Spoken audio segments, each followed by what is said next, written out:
Hey YouTube! So it's on like Donkey Kong. Tell me about it. It's crazy! So, good news and bad news. I mean, I'm really like scared that the Supreme Court has decided to take Prop 8. They've decided to take two cases, the Windsor case and the Prop 8 case. And we're going to explain those to you guys really quick. The Windsor case is it's a DOMA case, and it's basically the question that they're answering is whether the federal government has a legal right to deny same-sex couples who are legally married in a state federal benefits. And that actually will affect quite a few people. It'll actually affect me and Brian and the benefits that we get here in California, because currently the federal government doesn't acknowledge our marriage, and every year around tax time and other things pop up, it's a real pain in the ass to have to file as separate individuals and not as a married couple. Right. So that will be answered with the DOMA case. They also took the Prop 8 case, which I kind of didn't want to happen. Yeah, and well, the deal with that one is, with both, they've actually left themselves a little ejector switch so that they don't have to take on too much controversy. A lot of wiggle room. Because they're trying to decide the merits of Prop 8 to begin with, plus whether or not, the proponents for Prop 8 have standing in the issue. So my understanding is, the way we just read it, is that they're going to decide whether or not the proponents of Prop 8 can even represent that first. And if they decide that they don't, they're not even going to deal with the rest of it. And the thing with Prop 8, I think a lot of people need to understand, there's a lot of people out there that were hoping that Prop 8 would go all the way up to the top and the judges would actually rule on the merit of Prop 8. The problem with Prop 8 is the judge here in California really specifically ruled in such a narrow way that it would only affect the state of California. Now, whether it affects California or the whole country, if a law like that passes and allows to stay on the books, even here in California, it gives other states who have anti-gay constitutional amendments ways to actually petition against their laws.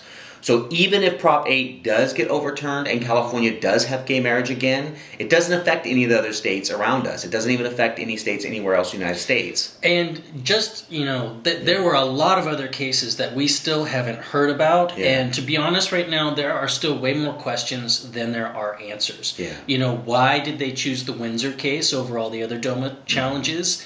And are they trying to make it so that they can solve these cases without affecting the entire nation? Yeah, without taking the bigger issue on. Yeah. The thing with the Prop 8 case, though, I was kind of hoping they wouldn't even look at it, because I really wanted marriages to start here in California again. And we just went on all these major wins, and I'm ready for us to start having those wedding bells here in California. Yeah. My guess is, if they specifically pulled out the whole standing issue, is that they're going to rule that the people who are bringing the case to federal court don't have standing, because we were kind of pissed off when they shot it up to the Supreme Court, because it's a pretty known thing that the people who brought the case don't have standing here in California.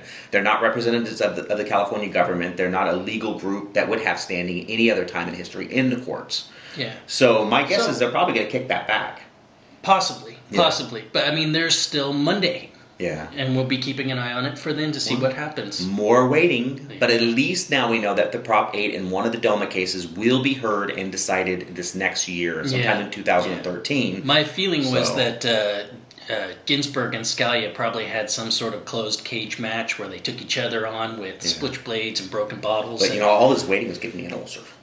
Yeah. I mean, every Friday and Monday for the last couple of weeks, I've been like, it's freaking me out.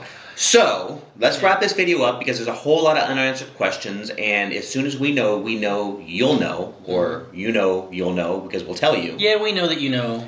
But on that note, congratulations, Mexico, because they just opened the door pretty much for the whole country to have same-sex marriage, which I'm super excited about. And how did they do that? Court ruled. And the court ruled what? That they legally can have same-sex marriage.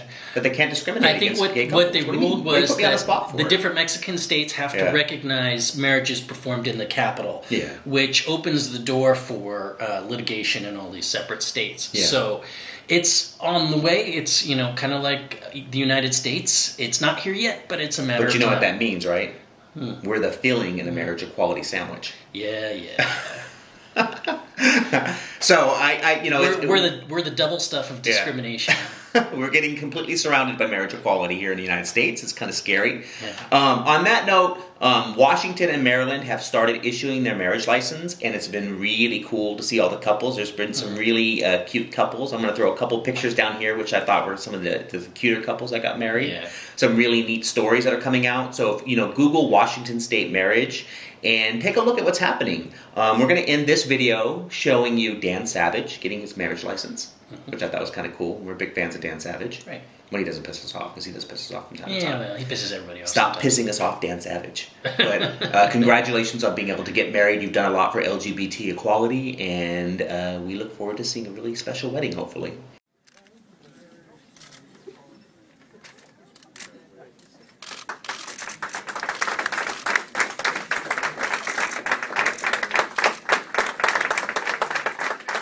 If you had told me when I was coming out, when I was a teenager, that a time would come when a majority in a state like Washington or Maine or Maryland would vote to endorse marriage equality, would vote to extend marriage rights to same-sex couples, I wouldn't have believed you.